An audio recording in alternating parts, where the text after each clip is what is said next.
On va commencer le cours sur la théorie des graphes avec quelques définitions de base. Alors tout d'abord, on va voir ce qu'est un graphe. Un graphe, c'est un ensemble de sommets, c'est tout. C'est-à-dire que si je prends 1, 2, 3, 4 ici, sans même les arêtes qui les relient, ça constitue un graphe. Maintenant, je peux avoir des arêtes qui relient certains sommets, c'est pas obligatoire que j'ai des arêtes entre chaque sommet. Mais si une arête, par exemple ici c'est une arête qui relie le sommet 1 et 4, je vais alors dire que 1 et 4 sont adjacents. Et par contre, les sommets 2 et 3 ne sont pas adjacents. Maintenant, je peux avoir des arêtes qui vont d'un sommet à un autre, par exemple de 1 à 4, mais je peux aussi avoir une arête qui revient, qui part d'un sommet et qui revient sur le même. Alors, par exemple ici, c'est encore une arête. Elle part de 1 et elle revient à 1. Par contre, on parle à ce moment-là de boucle. Mais il faut bien comprendre qu'à la base, une boucle, c'est considéré comme une arête. Voilà.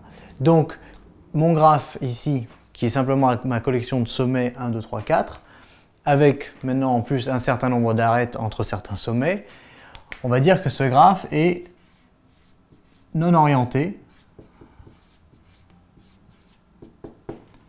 parce que mes arêtes n'ont pas d'orientation.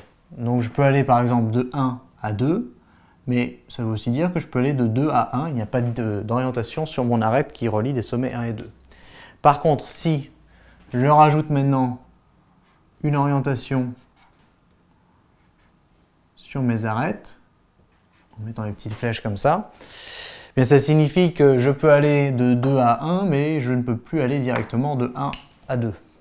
Et donc à ce moment-là, on parlera de graphe orienté. Voilà. Un graphe dont les arêtes sont orientées est dit graphe orienté. L'ordre du graphe, ça c'est autre chose. L'ordre du graphe, c'est simplement le nombre de sommets. Ici, il y en a 4, donc c'est un ordre 4 pour ce graphe. Et à noter que l'ordre, c'est simplement le nombre de sommets. Le degré maintenant. Alors le degré, c'est une notion pour un sommet donné. On parlera du degré par exemple du sommet 2. Et par définition, le degré, c'est le nombre d'arêtes dont le sommet en question est l'extrémité.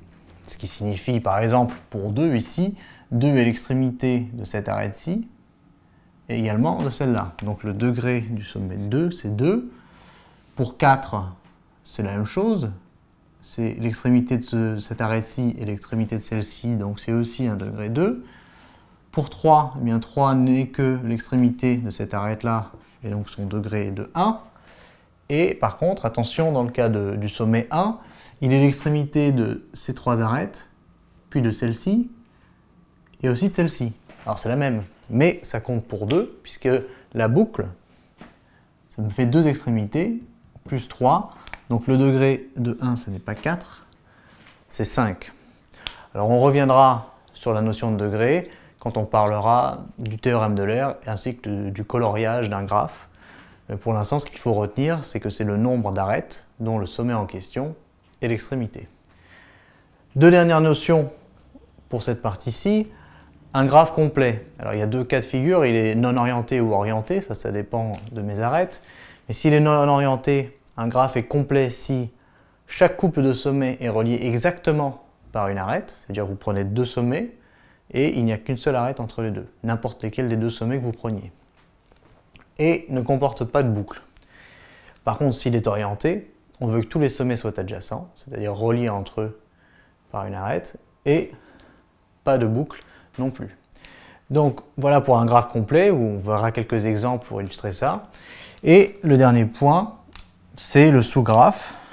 Alors, sous-graphe ici, je vais marquer en vert, voire graphe, puisque je vais le marquer là-haut directement. Un sous-graphe, c'est simplement un sous-ensemble de sommets. C'est-à-dire vous prenez certains sommets du graphe, ainsi que toutes les arêtes qui les relient entre eux ou à eux-mêmes. Et donc ici, par exemple, vous pourrez prendre comme sous-graphe le sous-graphe 1, 4, 2. Et si on fait ça, à ce moment-là, il faut prendre toutes les arêtes qui viennent avec. Ce qui signifie qu'on n'a pas pris le sommet 3 et on n'a pas non plus pris l'arête qui mène au sommet 3. Donc voilà pour les premières définitions, et on va passer tout de suite à d'autres définitions et certains théorèmes.